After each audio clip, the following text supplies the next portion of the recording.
Hello and welcome to video number 4 in our Evolutionary Personal Care video series. In the last video, we were showing some simple techniques to be able to help you expand the dimensions of the ease that's in any part of your body. And hopefully you've had an opportunity to experience that, and hopefully you've shown yourself how fantastic it is that this technology can change the way you experience yourself and you experience the world around you.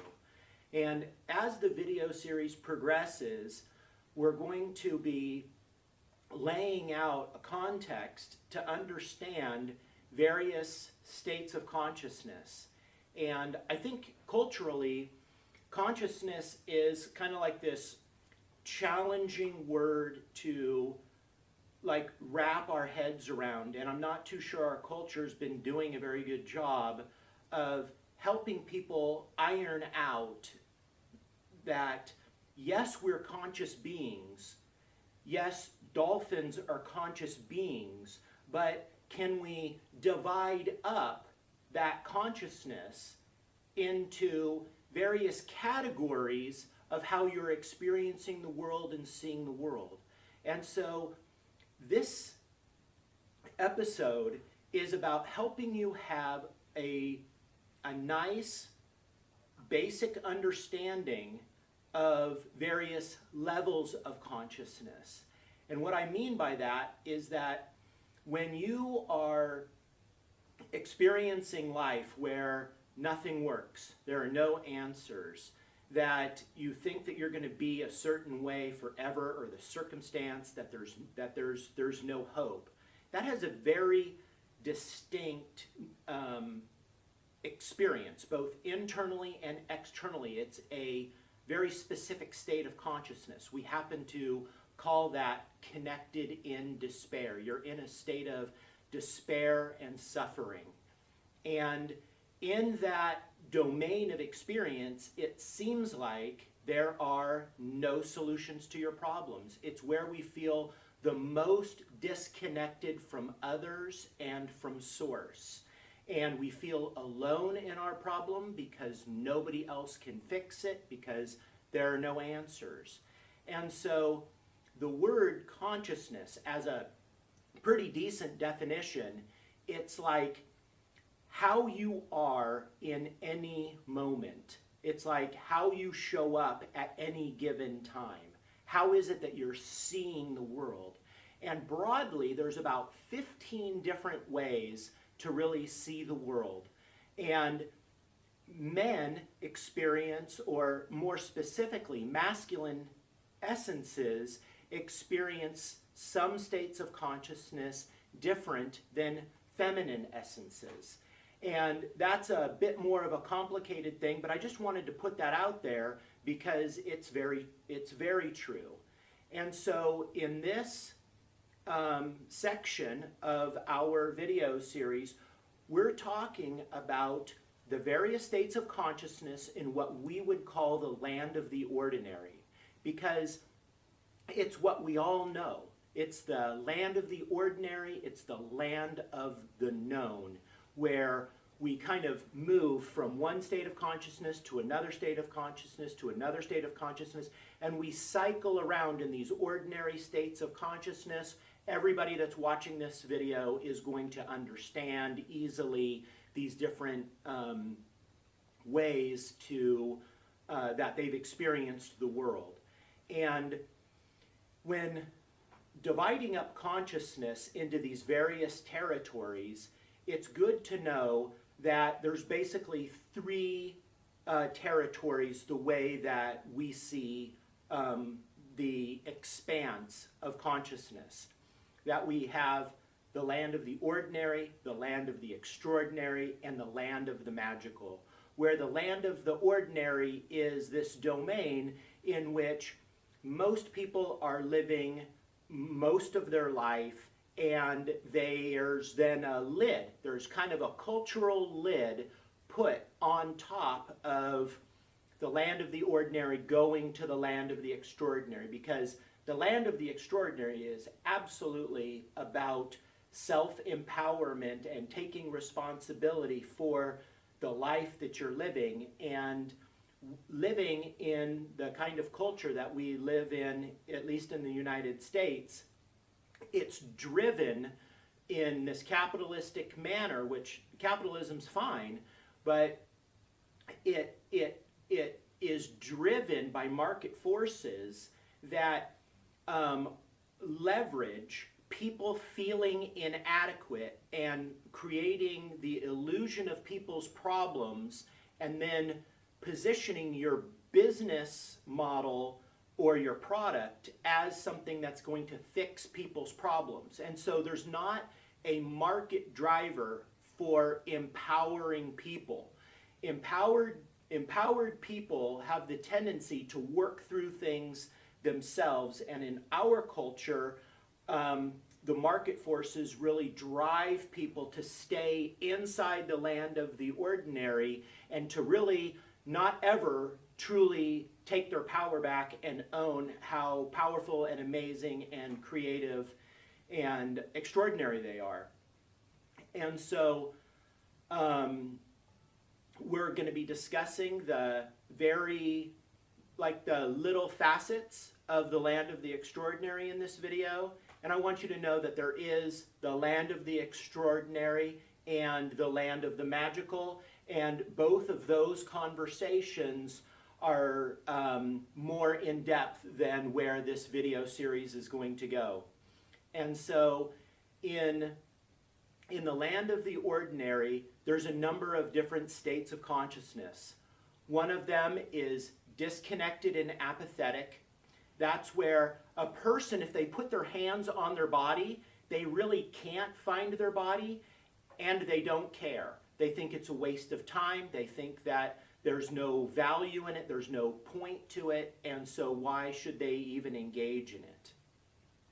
Another state of consciousness is connected in ease. Now, you saw both Michael Rogers and my wife Naomi demonstrating in previous videos the experience of being connected in ease. That's where you have your focus, your breath, your touch in a specific part of your body where you're getting breath and movement to your consciousness in, and it's a peaceful experience. That's connected in ease. And when a person is connected in ease in their body, they'll have the tendency to see things in life with more peace and more ease than if they're more disconnected. And hopefully you guys have had that experience. And so we've talked about disconnected and apathetic. We've talked about connected and ease. Another state of consciousness is what we would call disconnected and searching.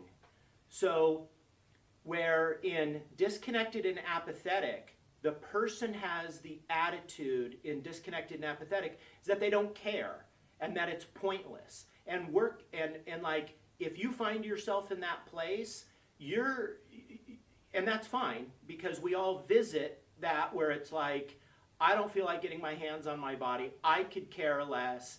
Hand me a scotch. I don't care about trying to improve anything.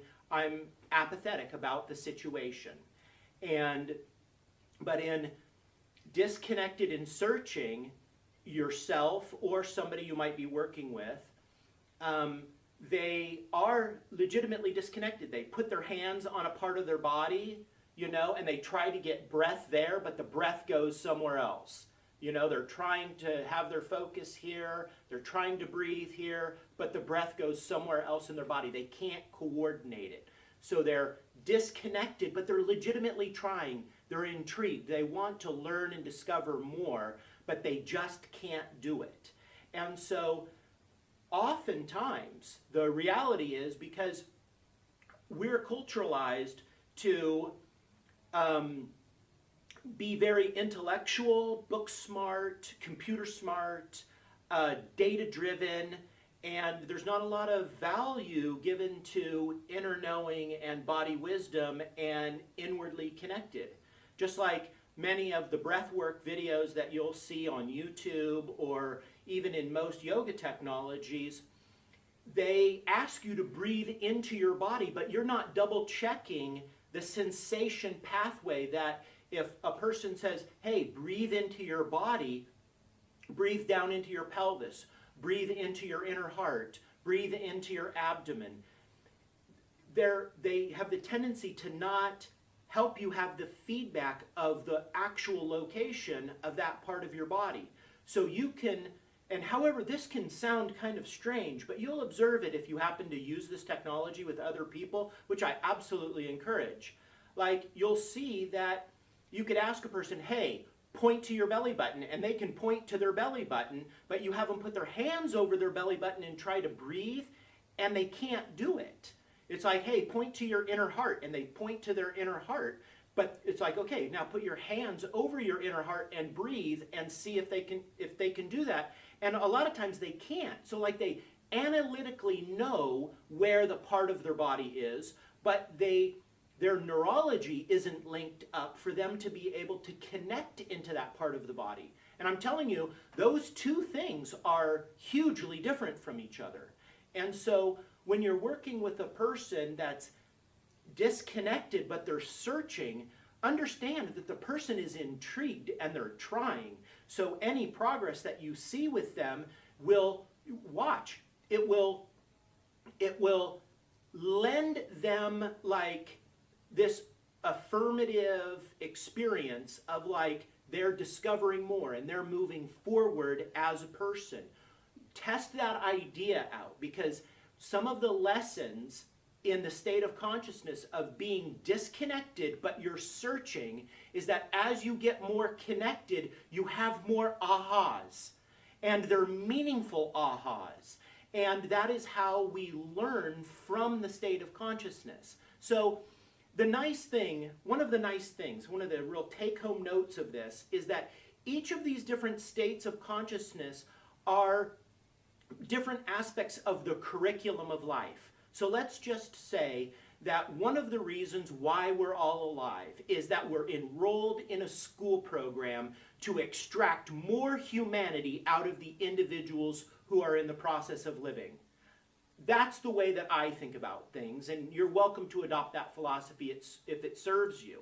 Then what we can do is we can divide up the different experiences as the different parts of the curriculum of life.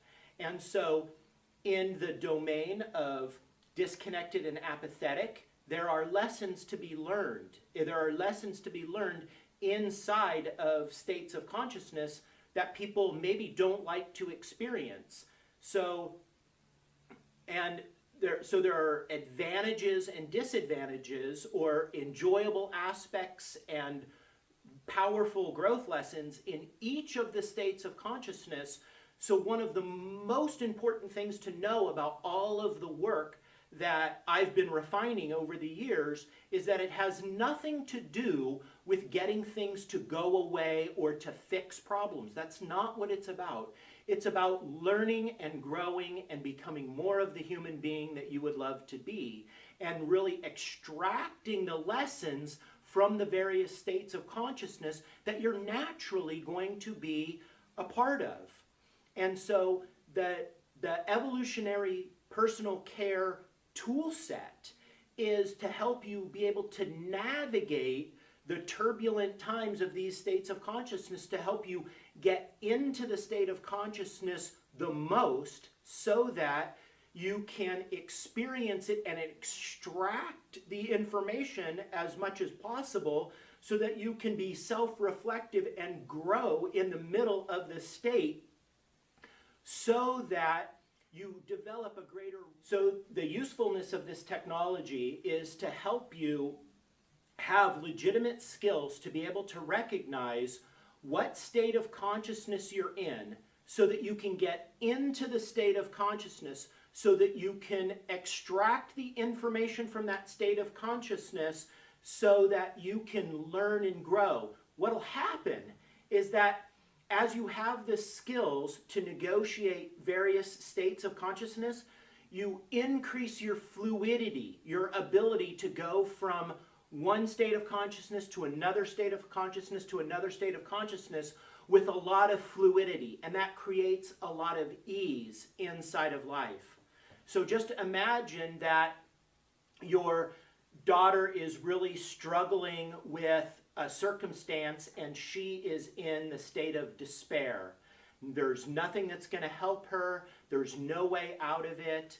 And you can step into that relationship with her. You can provide guidance without trying to fix her. You can acknowledge how bad it is. All of these things. You'll have a nice repertoire of being able to be inside that experience with her. You can provide the energetics and the coaching and the parenting strategies that are what you feel are the most important.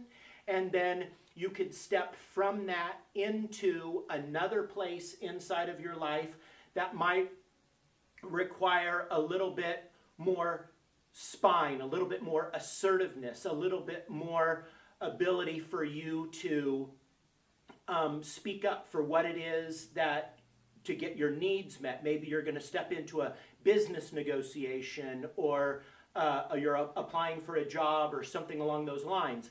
It creates the ability to have variation in states of consciousness where you don't get so trapped. And so that's why we're having this bit of a long conversation about the various states of consciousness, so that you can have an idea of what the framework is and how it applies in life. Because just like if you have worked with some of this technology over some of the videos, your experience, if it's like the thousands of people I've worked with, is that they're discovering things about themselves through this work that are absolutely repeatable, and they seem to be repeatable across the entire species.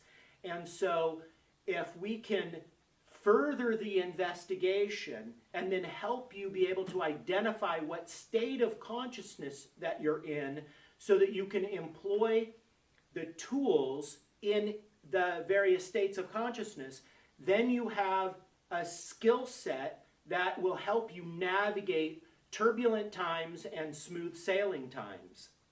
And then you become less caught up in so much of the drama, and you don't get hijacked emotionally nearly as much, and so you can be a much more effective creature. And so in this video so far, we've discussed disconnected and searching, and disconnected and apathetic, and connected in ease. The next one we want to talk about is the state of polarity. This is, the state of high charge. Somebody steals $5,000 from you and you're really pissed at them. It's you could easily externalize all of your own problems onto that person. It's, if that person didn't steal that money from me, then I would be able to pay my mortgage, I'd be able to pay my car payment. Now I am a bundle of mess because that person ripped me off. And this happens all the time in our lives, that we have a body problem and we want to contract with a healthcare provider for them to fix our problem. So you recognize the state of polarity by when you effectively disempower yourself and you externalize your problem onto a person, place, or thing to be the answer to your problem, or they're the cause of your problem. That's the state of polarity. Our society is set up to create this polarizing relationship between us and products and services that then will make us feel insecure. Like if you're a guy and you drive a certain car and you dress a certain way and you act a certain way, that's what's going to attract the girls that you're interested in into your life. And that's just a true statement. if you are a woman in our society and it's just the standard type of sexual relationship or attraction, if your boobs look a certain way and your body looks a certain way and your hair's done a certain way and you act a certain way, you conduct yourself a certain way, you believe you're going to be more attractive to the guys around you. And it's very easy then for the magazines to prove to some young girl that she doesn't look the way that she should in the culture, which will then set up all kinds of psychological issues for her to try to fix. Same thing happens if a guy looks a certain way and there's nothing he can do about the way that it is that he looks, you know, maybe whatever the situation happens to be. And then the media and all this stuff, there's all these products and services out there that then feed on people's fears, emotional insecurities, and it's a very big driver that moves our economy forward in a very significant way, but it's also really disempowering. There's not a lot of companies out there that are legitimately trying to help people like learn skills about themselves so that they can be more and more autonomous and empowered. And the truth of the situation is that when people are disempowered, they're actually much easier to control. And so I like to think of these technologies that we utilize inside the Elan Healing System as technologies that really liberate people and really empower people, because empowered people are the ones that our culture needs to be able to move humanity forward. And so in the state of polarity, it can be recognized as a state of consciousness as, if I could just afford that white Mercedes, then everything would be okay with me. I would look the way that I want to look. I can attract the people that I want to attract, and I'll feel good about myself when I can get that external validator, that car, whatever it happens to be. And so these are the various states of consciousness inside of the land of the ordinary so far. The last one is connected in despair. So we have connected in ease, disconnected in apathetic, disconnected in searching, polarity, and this last one is connected in despair. So in the state of connected in despair, like I briefly touched on earlier in the video, it's where you feel alone in your situation. You feel disconnected from source. Your real world experience is that there are no answers, there are no solutions that anybody or anything can provide for you. You're alone and you've lost all your motivation. And so people can wallow inside of this for a very long time. It's very destructive. Obviously, it's the cause of many suicides. And there's a few real components to this state of consciousness. One is that the person experiencing it, they are inside of their body, they can connect, but what they connect to feels really crummy. So the problem is with this, and it takes a person that really cares about themselves, and in the state of consciousness, there's no hope and there's no way out, and so that's kind of the last time you really actually want to do something proactive. But it's kind of the time that you need to be proactive to help yourself learn the lessons from the state of consciousness, and you'll work it through. And so when a person feels alone, isolated, disconnected from source, if they do get their hands on their body and they connect into their body, they're going to feel things inside that they really want to get away from.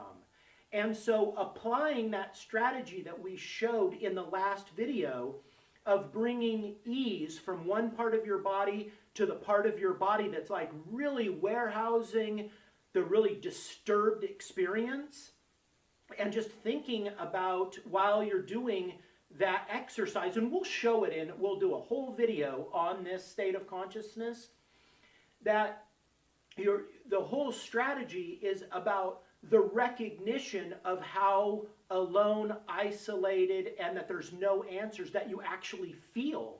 It's okay to absolutely feel that way, because typically when you acknowledge the feeling and you experience it deeply inside, another part of you will bubble up and say, well, you could do this.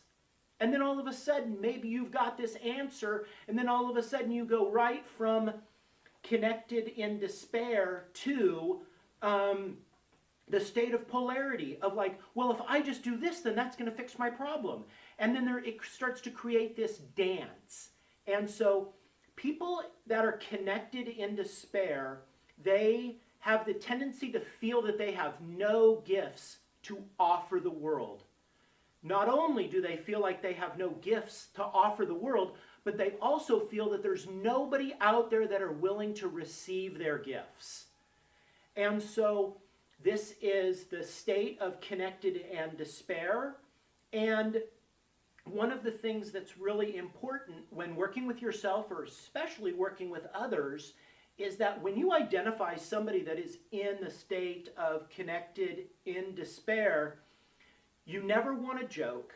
You never want to make light of it. And my God, don't try to fix their problem. Be there with them in that state of consciousness and just put your hand on their shoulder and acknowledge that it sucks.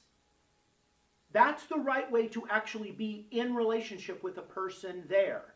Don't let your need to feel comfortable drive you into trying to fix their problem for them, because then you're ripping them off from the lesson that they could learn as they grow through it.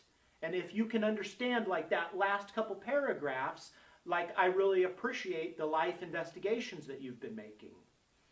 And so those are the various states of consciousness in the land of the ordinary. And having, in our society, people typically dance from one state of consciousness to the other state of consciousness, the other state of consciousness in the land of the ordinary. But there's this neat phenomenon that happens after you feel like there are no answers to your problems, and then you discover an answer to your problem, but that answer's outside of you. The thing is that life has the tendency that as you investigate this solution, this solution, this solution, this solution, the tendency is, after you've been to the chiropractor to fix your problem, the acupuncturist to fix your problem, the Western medical doctor to fix your problem, the regressional hypnotherapist to fix your problem, at some point, if those things haven't been effective for you, you'll have the clarity to say something to the effect of like, well, what do I have to do with the problem? What if there's some way that I could solve the issue myself, but I don't know what that answer is? This is the first time, understanding consciousness, this is the first time that instead of externalizing your problem onto some other professional service, you're now taking responsibility for it. You're like, well, what's my role in this? Maybe you don't know what to do, but it's like maybe you could do something different. Maybe I could do something different, but I don't know what it is. And we're so used to being intellectual and knowing things and, you know, being fed stuff from all the marketing, that then we typically will then immediately go right into polarity and try to have somebody else fix us. And so what if you hold that space of not knowing, a space of discovery, of like, I'm going to be connected in ease inside of my body, and I'm going to wait for the answer to bubble up from inside. We call that state of consciousness sacred pause. It's taking sacred time to pause, be present with yourself, and allow the wisdom that you have internally to bubble up and give you an inner knowing of the direction to take things. This is the first state of consciousness of self-empowerment, and we like to think of it as this bridge between the land of the ordinary and the land of the extraordinary. And if you're looking to have an extraordinary existence, right? Extraordinary, more than ordinary. If that's what you're looking for, then I want you to know yourself and know how to negotiate these different states of consciousness in the land of the ordinary, so that you have the fluidity to experience it, to learn and grow from it, so they don't have to persist and you don't have to be trapped inside of those places of consciousness, which then easily launch you right into the domain of the extraordinary experiences. It's natural, it's organic, it's absolutely your birthright, and we'll catch you on the next video.